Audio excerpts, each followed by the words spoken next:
So, Madam Chair of the School of Translation, faculty members, fellow translators, friends, and dear students. So, translation as intercultural communication. First, I'd like to thank Marie-Christine and the School of Translation and ATIO for inviting me to speak to you on this International Translation Day. I'm both happy and honored to be here today, and I'm particularly happy to see so many of you colleagues and friends. And I wrote this before coming, so I'm really happy that it was foresight. I knew there would be so many people. When Marie-Christine contacted me to see whether I would be able or interested in speaking to you today, she reminded me of the theme of this year's Translation Day and asked me if I would be able to talk on this topic. The conversation was taking place in French, no big surprise here. So she told me the theme was Le traducteur, vecteur de la communication interculturelle. So once we hung up the phone, I quickly looked at the FIT press release, and both English and French, because I'm a translator, I want to see if they do it right. And then I found out that the theme in English was slightly different. Translation, not translator, as intercultural communication, not vecteur de la communication culturelle. I thought it was interesting. I like to talk about translation. Of course, after all, I teach and I study translation for a living. So the reason why I left professional translation to become a professor was to have an opportunity to study translation in depth. But my real passion is translator training, translators, and the work they do. And I try to understand why they do what they do. Therefore, the French version of the theme of this year's Translation Day is slightly more appealing to me than the English theme. So as much as I'm supposed to talk about translation as intercultural communication, I will talk about translators and to what extent the work we can do be related to intercultural communication. And when I say translators, I really mean language professionals. So if you're an interpreter, terminologist, please feel free to feel included because you are. You give teachers a microphone and pretty quickly they start to lecture. So first, I would like to have a little bit of a teaching moment, if you don't mind. I think it may be useful to define first what I mean by culture, and then I will attempt to define two closely related terms that cannot be used interchangeably, intercultural and cross-cultural communication. Being language professionals, and I know that there are professional terminologists in the room, you'll appreciate the terminology clarifications. At least I hope you will. So my definition of culture is, I think, widely accepted among language and culture specialists, as it encompasses the behaviors, beliefs, all characteristics of a particular social, ethnic, or age group. Social group, yes, I did. The characteristics of a culture are made of inherited and created ideas, objects, values, and knowledge that constitute the basis of a social group.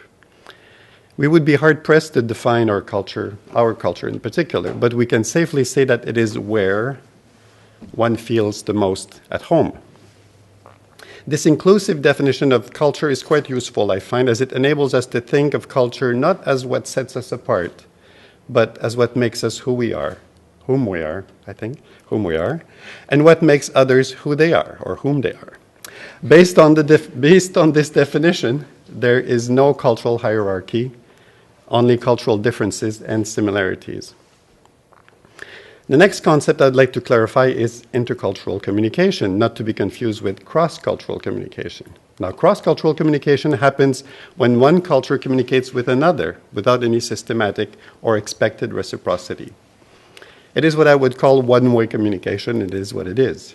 For example, we see advertised everywhere courses on how to communicate with specific audiences or communities, cleverly disguised as how to reach cultural audiences type of communication. Like I said, while it may happen in cross-cultural communication, reciprocity is not guaranteed and certainly not always expected. When it happens, it is a mere outgrowth of happenstance. However, in intercultural communication, both parties endeavor to communicate with one another. It is a two-way street. Hold that thought. So the title of my talk could have been punctuated with a question mark. Do translators work as intercultural communicators? Do they promote communication in both directions? In other words, although translators work mainly from one language into another, one direction only, more and more work, at least from time to time, into their source language. So can they or should they promote the exchange of cultural knowledge between two cultures? Is it their role to do so? And if not, do they work as cross-cultural communicators? We'll come back to that a little bit later. The opportunity for cultural interaction is said to be growing exponentially on the global scale. The world is growing smaller. Now, that's the oddest expression, that is out there, I think, right now. The world is growing smaller. Difficult to translate. Some say that. And this brings closer together people from different cultures with their own sets of beliefs and traditions. While the world may be getting smaller, which makes international travel commonplace, borders are more and more porous. And whereas different cultures used to live side by side, now they live with and among each other. For some, this phenomena is something to fight against, a place of resistance. For others, it's an opportunity for a richer living experience. But for us translators, interpreters, language and culture professionals, cultural interaction is part of everyday life. Although we sometimes tend to forget it, as language professionals, we stand unwaveringly on the edge of cultural fault lines. While difficult to assume fully at times, this position affords us a unique vantage point from which we can observe and perhaps influence to some extent the unfolding of intercultural encounters. It is, some might argue, the reason why we were attracted in the first place to these professions. I'm not sure that this is always a conscious choice that students make when they contemplate becoming language professionals, but it is a reality that catches up with them quite rapidly once they embark on their learning journey. At this point, I need to make a confession. I have not always been a translator.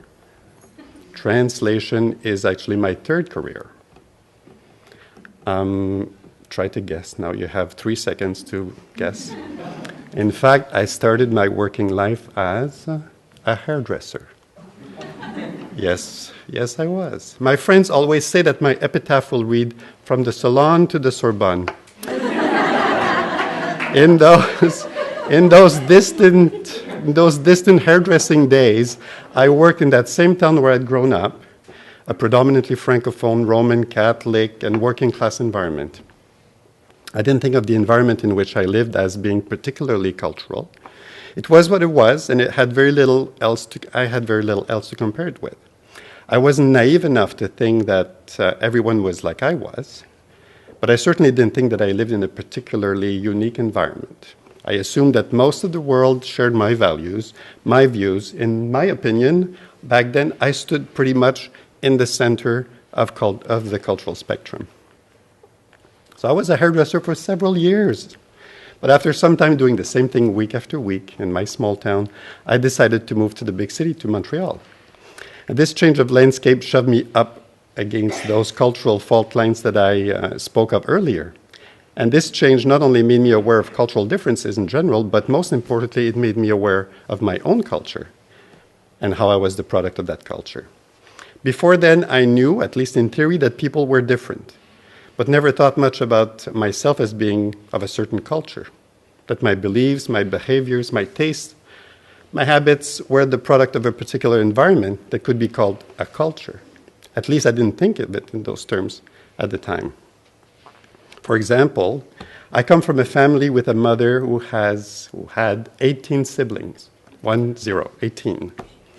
And I know, gasp from the audience. It's not common, but it certainly wasn't abnormal in the place and time in which I grew up. It was part of the culture. Like I said, hairdressing had lost of its appeal for me, and I began teaching hairdressing in the big city in Montreal to classes where 15 or 20 languages were spoken on a daily basis, both behind and on the hairdressing chairs. And it is there that I began to realize that if these fantastic people I was working with were the product of their culture, I too was the product of my own culture. It's also at that time that I realized that my culture, whether I liked it or not, had shaped whom I was and was shaping the way I was relating with others. This is what I would call my cultural awakening, and it was as bumpy as you might imagine. At one point, after a particularly trying day, I contemplated two alternatives: run back to the hills or stay and see what happened next. So the curiosity, got me, and that's what I did. Instead of making me want to retreat back to my hometown, this culture clash or shock made me increasingly curious about others. It made me want to discover how people lived, how people expressed their faith, how people interacted with their family members, and it is then that I learned about the Chinese resilience, the Cubans' resourcefulness, the Indians' joyfulness, the Portuguese' love of abundance, among other things. That made me want to travel, to seek differences in order to be more aware of whom I was. And at that time, I also realized, though, that I didn't need to go far to encounter otherness. It was right there in my classroom, in my neighborhood, in the food markets I loved to visit, and on my doorstep. I ventured to learn more about other cultures, and because of my ability to speak English, finally, by then, my curiosity about English Canada became more and more acute, and the more I learned about others, the more I wanted to share this newfound knowledge. And also, I began to wonder why everyone didn't share my enthusiasm for otherness. You have to know that this was in the late 80s. Yes, I know I look younger than I am. A time when... No, I don't. A time when Anglophones and Francophones and Allophones were struggling to find a way to live side by side with one another in Quebec. Some would say, plus ça change. The political climate was polarizing, but I refused to be drawn in the debate. I felt most comfortable, I found, on the sideline, on the edge of these cultural fault lines. This reminded me of when I was a young child, a long time ago. I told you that my mother had 18 siblings, so now the shock value is gone. And much of my family's life evolved around family activities. So you can only imagine what a family gathering looked and sounded like in our house. About 30 adults, more children than you can count. The matriarch, my grandmother, standing in the middle of the house, conducting the family. Invariably, at some point after the meal, which involved several sittings to accommodate everyone, the house became divided into two worlds. Men in the living room, usually in front of the TV, but you must know, if you know French Canada, you must know that TV is a person, almost, is a member of the family, and it's always on and it talks. So TV is a proper name. Men in the living room with TV on, and women in the kitchen. Exactly. I still remember the relatively quiet conversations of men in the living room and the loud and boisterous discussions that took place in the kitchen among the clanking of countless dishes, pots, and pans being put away. Invariably, I ended up sitting in the staircase, which in my house was in the middle of the two. In the staircase, my favorite point of observation in between two worlds, in between two cultures, where I was able to eavesdrop, choosing not to take sides, trying to make sense of it all. So back to hairdressing. My waning hairdressing days in Montreal were providing me with a cultural and linguistic immersion. And in the end, that put me back on the path to school, which I had left much too young. Translation was going to be my new craft, I had decided, and I was sure of that. I remember sitting in my first class upon enrolling in the BA in Translation at the University of Montreal. Introduction to English Linguistics was the course. I was excited, like I can't tell you, but most of all nervous, as I didn't know if I'd made the right choice. The professor began to speak, and the rest is history. I was hooked, and I was in for the whole experience. Over the course of the next few years, I learned a great deal about grammar, spelling, stylistics, terminology, editing, etc. I heard much about translation and how it was supposed to be transparent. Translators were supposed to be transparent and visible, faithful, sometimes a necessary evil, and translation was an affair of 1,000 days back then. 1,000 words a day, sorry. Translators were to be meticulous, discreet, and objective. We were trained to think in terms of languages, rarely in terms of culture and contact. Nowadays, we talk about translators' subjectivity, translators as agents of change, subversive translation, etc. This is how much the profession and our thinking have evolved over the past 25 years. Our professions have evolved, and the world has changed, as I indicated earlier. The ability to work across cultures becomes increasingly essential to all professions, in fact.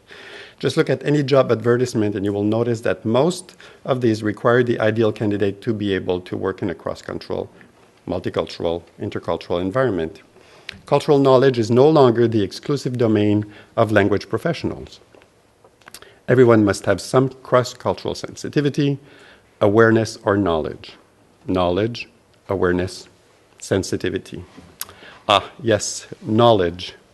As language professionals, we certainly have linguistic knowledge, but we have also a great deal of cultural knowledge and a great deal of cultural skills. We know how to use language knowledge, but in reality, do we use our cultural knowledge? And if and when we do so, do we use it for cross-cultural or intercultural communication? Intercultural communication plays an increasingly important role in Canada given the multicultural nature of the national fabric. Canadians no longer recognize themselves in the idea of the two solitudes, which conveniently divided the country along English-French differences. The idea of two monolithic and resolutely Canadian cultures, one English-speaking, one French-speaking, is obsolete. After being taken for granted for centuries, First Nations are slowly asserting their own voices in the chorus of Canadian identity. And once we accept the fact that cultures, like languages, participate in shaping whom we are as individuals and as a nation, it becomes easier to acknowledge the presence of those who traditionally have lived on the margins of Canadian society, on the margins of those two solitudes. First Nations, like I said already, but also new Canadians, women, queers, the differently able, etc. But we all know that. We all know about cultural diversity, or at least we think that we do. That drive that brought us to take an interest in other cultures when we decided to become language professionals, that hunger for new landscapes, that thirst for new ideas, did we keep it alive? Did we? That impulse to help people communicate and share views, do we still feel it? Do we? But what does this have to do with translators, you might say? Translation and, of course, intercultural communication require a certain mindset, a purpose to our intervention on discourse, a purpose that might have been there, that may still be there, or that may be dormant. If we want to be intercultural communicators, we need to be mindful of our role and of what is required of us to achieve this important role. And this role is more important now than ever. But why is it that we have to think about intercultural communication now? Why is it important at this point? Can't we just translate? Can't we just translate? The kind of mindless translating that an online translation software can do on its own? Sure. But is it what we want to do? Will this enable us to demonstrate our true value as communication professionals? In my view, and I'm sure I'm not the only one, I hope I'm not the only one, an intercultural communicator is someone who is able to interact effectively with culturally different individuals in culturally diverse contexts. As translators, as professionals who are working constantly at the junction of cultures, where cultures meet by virtue of a need to communicate between one another, if only in one direction, the ability to communicate interculturally becomes an essential skill, something no machine will ever be able to do. This competence, however, cannot be summarized as a series of do's and don'ts or be explained with an algorithm. Intercultural communication requires a more strategic approach, a contextualized approach, and context cannot be explained to a machine. It requires intercultural knowledge, skills, and strategies. I will give you an example. Those of you who know me know that for a few years I lived and worked as a translator in Yukon, in Whitehorse to be precise. Whitehorse is a city of 20,000 people, and because it is the capital of Yukon, there's an unnatural number of specialists of all kinds. And because these specialists are in fact rare in Whitehorse, specialists very quickly become local experts. For example, you've amassed a wide collection of angel figurines. Well, you are now the angel lady, and you may be invited by the CBC to talk about angels. You're a film buff, and you like to go to films. You like to see films. How about being a film critic for the local newspaper? Well, I was one of the very few local experts on translation, and the only one who had ever taken classes in interpreting. That did not make me an interpreter by a long shot, but in Whitehorse, I most certainly was the interpreting expert. In that capacity, I was called upon by the government of Yukon to train First Nations court interpreters. And one of the first challenges, and there were many, trust me, one of the first challenges was not to teach interpreting techniques, but instead to work on terminology. Most of the 8 Yukon First Nation languages lacked the basic terminology of criminal and common law, which was not really a surprise, as our government had very successfully and effectively and systematically worked towards eliminating First Nations languages and cultures. But with the help of the few remaining fluent elders and a handful of dedicated young speakers, we developed terms in the languages for guilty, weapon, witness, testimony, etc. In doing so, we explained to future interpreters the basic principles of court procedures, which meant that we were right there working as cross-cultural communicators, one way only. We were facilitating the introduction of a predominant culture into a minority culture. On the other hand, when the idea of sentencing circles was introduced in the Yukon court system, we brought in a group of judges down from their benches in the territorial courts to where restorative justice was going to be made at the cultural level of the population. And it was then that I was able to witness intercultural communication at its best.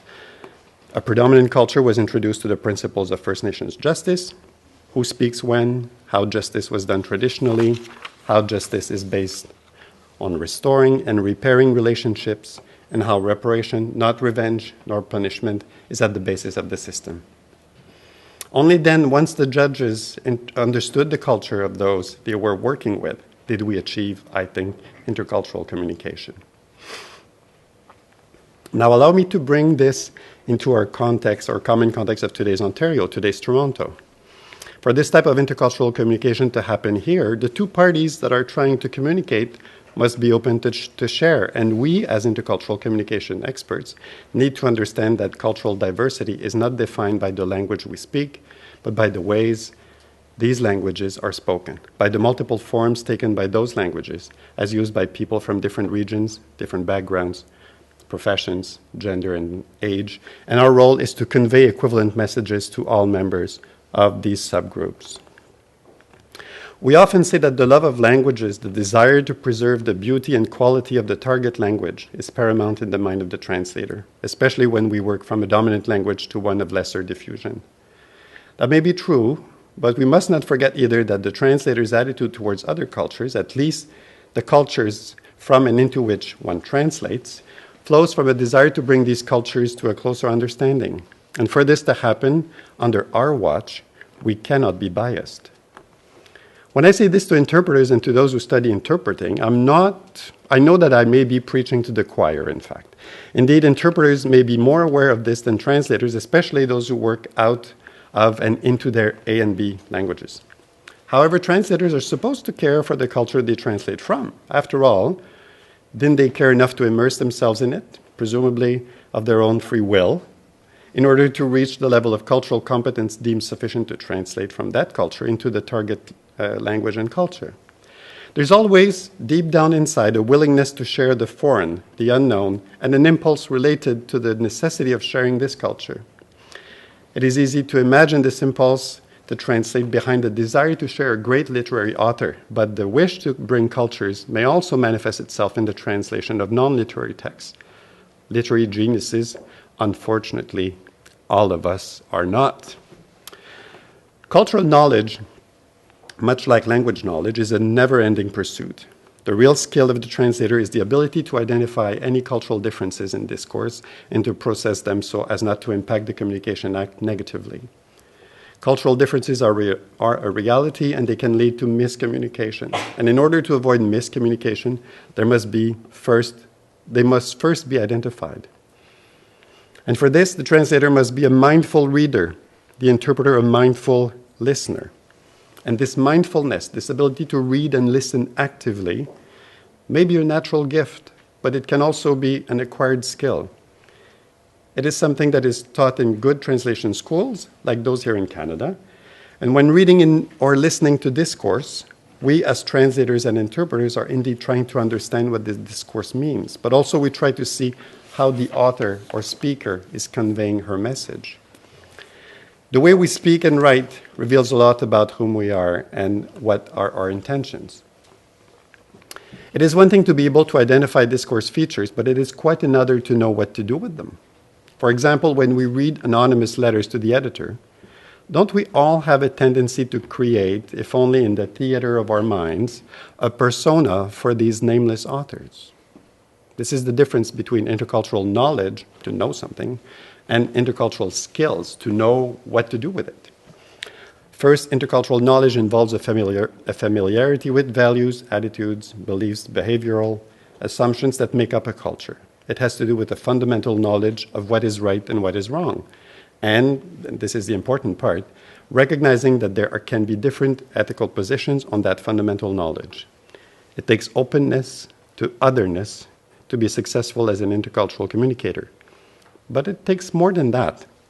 I don't know if you know this, but there's going to be an election south of the border. No scoop here. Watching the electoral process unfolding slowly, one cannot help but wonder how such a large country as the United States manages to operate, to develop itself and to thrive relatively well with such divergent sets of values as those that characterize the two parties. Each party has a fundamental knowledge and conviction of what is right and wrong, death penalty, abortion, gay rights, the right religion, the definition of marriage, etc. These are what we now call polarizing issues. And they are polarizing because both sides of the issue firmly believe that they are absolutely right and the other side is absolutely wrong. For translators, to have intercultural knowledge means to be able to recognize that such firmly held beliefs are at the core of any given culture. It is what it is. The translator's skills require her to be able to recognize those beliefs. Most importantly, the translator must be fully aware of her own beliefs in order to take them into consideration when translating. And in order to reach that point where she feels that she knows herself, there is no better way than to be exposed to the beliefs of others. There's nothing like a good debate to figure out really what one thinks. Marshall McLuhan coined the phrase global village, a place that is growing smaller and where cultures are clashing up against one another. That in and of itself is largely insufficient to create intercultural communication because cultures living side by side all over the world have been fighting with one another for centuries. So proximity is no secret to success. No, it takes more than contact with difference to develop effective interaction.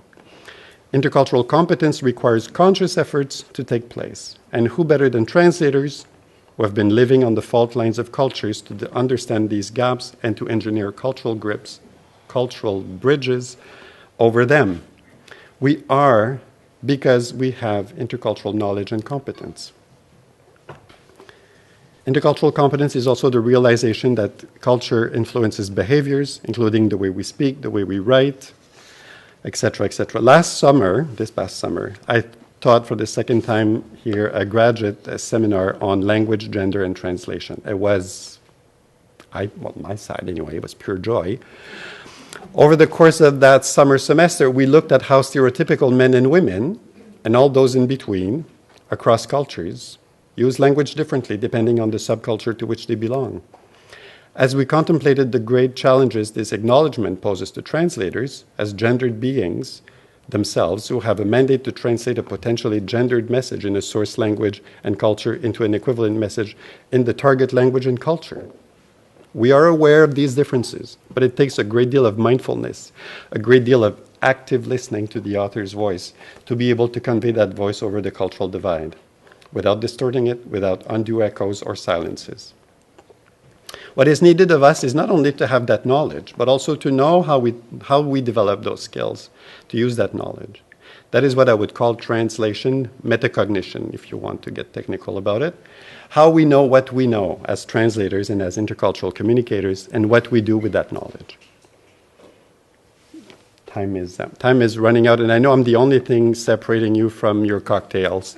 So I will try to end here quickly, but I'll close with an anecdote. I always like anecdotes. I've already told you a great deal about my family, but if you don't mind, I have another little story. When I first met my partner, one of the big tests, like for any relationship, was to meet the family. And because my in-laws don't live in Toronto, we had to wait for an appropriate holiday to make the trek to Sault Ste. Marie for the presentation of the new beau. It happened so that holiday was Thanksgiving. In my in-laws' family, Thanksgiving is a big deal. Or I should say Thanksgiving Sunday is a big deal. The whole house, but most importantly the kitchen, is like a war zone. The dressing, because they call it dressing, they don't call it stuffing. In Northern Ontario, I don't know why, but English Canadians there don't call it stuffing, they call it dressing. The cranberry sauce, the bird, a big bird, are things to be checked off the list, like steps to a time-tested ritual. My 89-year-old mother-in-law has yet to meet a bird so big that she cannot deal it with herself single-handedly. Now, in my family back home in Rimouski, Thanksgiving was never a high holiday. No big dinner, no big get-together, no bird. It was a day off, in fact. It was Monday. Thanksgiving was the Monday, and it was a day off. The day after a big church mass to celebrate the event, and I vaguely remember, I think, baskets full of various produce decorating the church, but that's all I remember. So back to Sault Ste. Marie, I knew that this visit was really a rite of passage of sorts for me, but I wasn't quite ready for the cultural chasm looming ahead. At the end of the meal, during which much food was consumed and many compliments were made to the cook and her helpers, my mother-in-law, who had retreated to the kitchen, emerged with her pride and joy, the pie. Now, I'm French-Canadian and I know pie. I know pie because I grew up on pie and I could have pie for breakfast, lunch, and dinner kind of a person. But I had never seen a pie like that. Never. So I lean over to my partner and I whisper, "What is it?" "Pumpkin, of course. What do you think?" My heart sank. Back where I'm from, pumpkin is a vegetable, like rutabaga and carrot. With pumpkin, you make soup. And with pumpkin seeds, my grandmother made some sort of slurry to deworm her cats on the farm. You do not make pies with pumpkin. Pies are made with fruit or sugar, if you're French Canadian, not vegetables. But in any case, I was brave, although I asked for a small piece with extra whipped cream, which would help cut the vegetableness I hoped. Well, with fears in my eyes and a beating heart, I had my first mouthful. And I was sold, I was conquered. It was great. I now eat pumpkin pie every year. I never crave it, but I eat it every year. It is not part of my culinary DNA, you might say, but it is now part of my intercultural repertoire. The great African-American feminist poet Maya Angelou wrote, "We are more alike than we are unalike. We are more alike than we are unalike." I think that Angelou's statement stems not from a naive sense of equality, but it flows out from the realization that the differences that set us apart are nothing compared to the similarities that bind us. And may I add, it is at least in part thanks to language professionals like you and like me that these differences will be allowed to remain without being barriers to intercultural communication. Thank you for your attention and happy International Translation Day.